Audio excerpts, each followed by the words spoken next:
Começa agora o Pense Saúde. Meu nome é Ricardo Braga, sou médico clínico cooperado. Meu nome é Alberluz Pessoa, eu sou médico neurologista cooperado e esse é o podcast da Unimed BH. Bom, e no Pense Saúde de hoje, nós vamos conversar com a doutora Marisa Lages Ribeiro. Ela é médica pediatra, alergista, pneumologista infantil, ela é gerente assistencial do Hospital Infantil São Camilo e ela é presidente da Sociedade Mineira de Pediatria. Ela vai conversar com a gente um pouquinho sobre o cuidado com a criança na pandemia de Covid-19. Seja muito bem-vinda, doutora Marisa.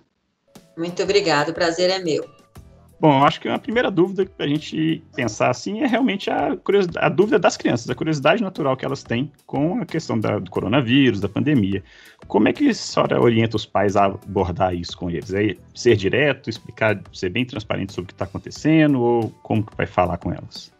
Bom, as crianças, elas têm uma capacidade de percepção muito grande, mesmo do que não é falado explicitamente, até pelas atitudes elas conseguem sentir.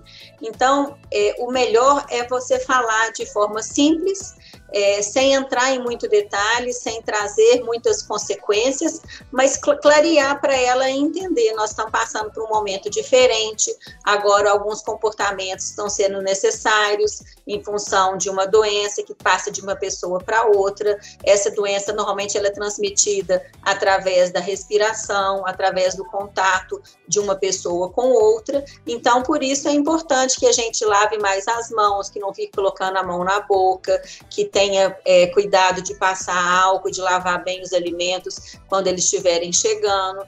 Então, falar de uma forma tranquila, sem entrar muito em detalhe, mas esclarecendo até para ela se sentir mais segura e confiante.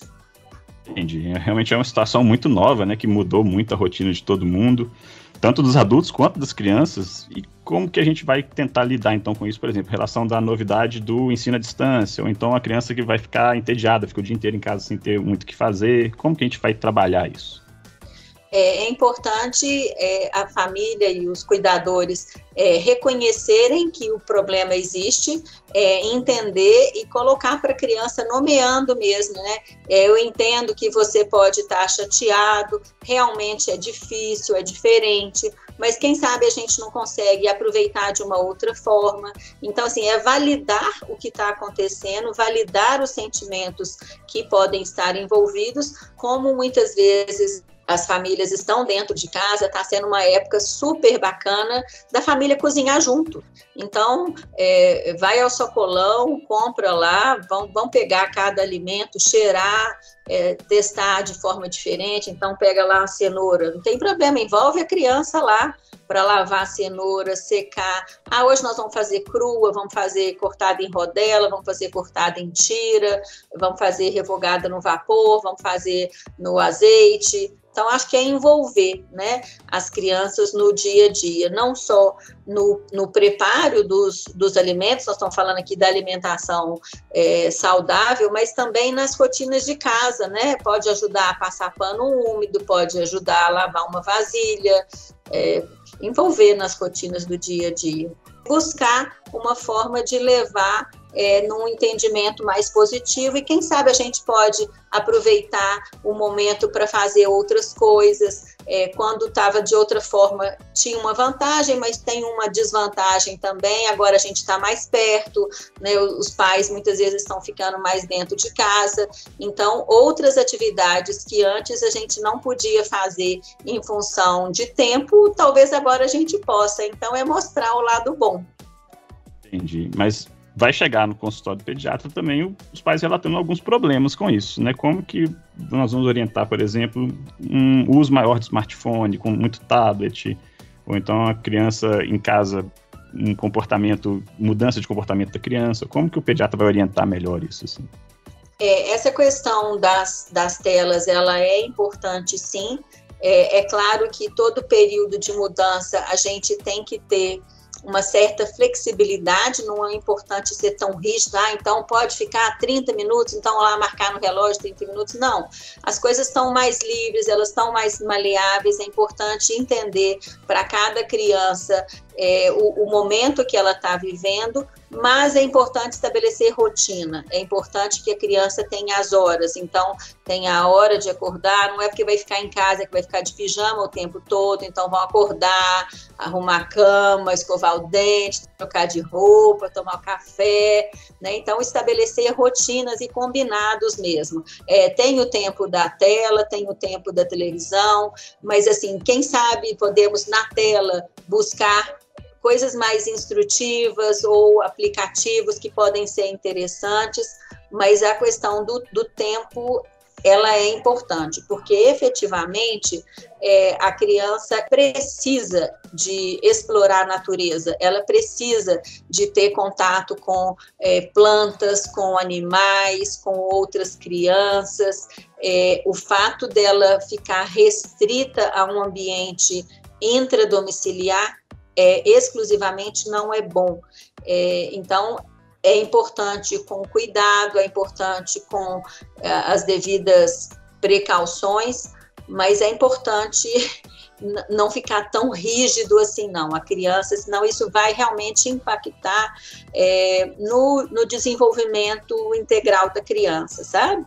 Então, tem que ter a sugestão do ponto de vista prático, é que tenham rotinas, que tenham combinados, que sejam, de certa forma, mais um pouco permissivos, mas que busquem alternativas, por mais difíceis que sejam, mas é sempre possível buscar alternativa para sair um pouquinho, dar uma volta no quarteirão, se tiver um sítio, procura ir mais ao sítio, ou sair mesmo, né?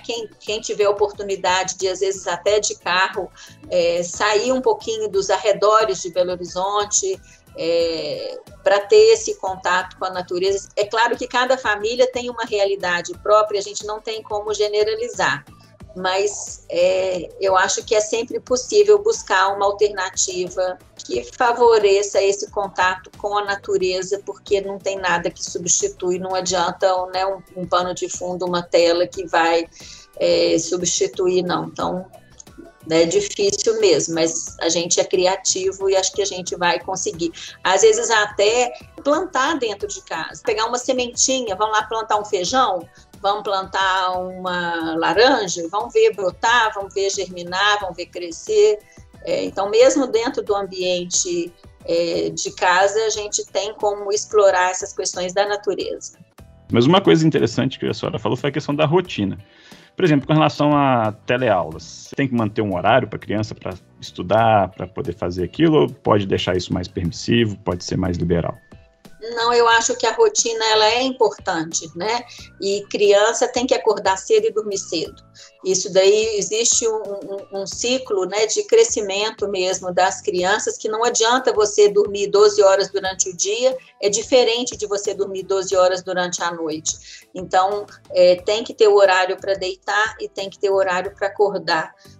De preferência, que a criança, claro que vai depender da faixa etária, quantas horas de sono são necessárias para cada faixa etária, mas para todas elas é importante dormir cedo e acordar cedo. Certo.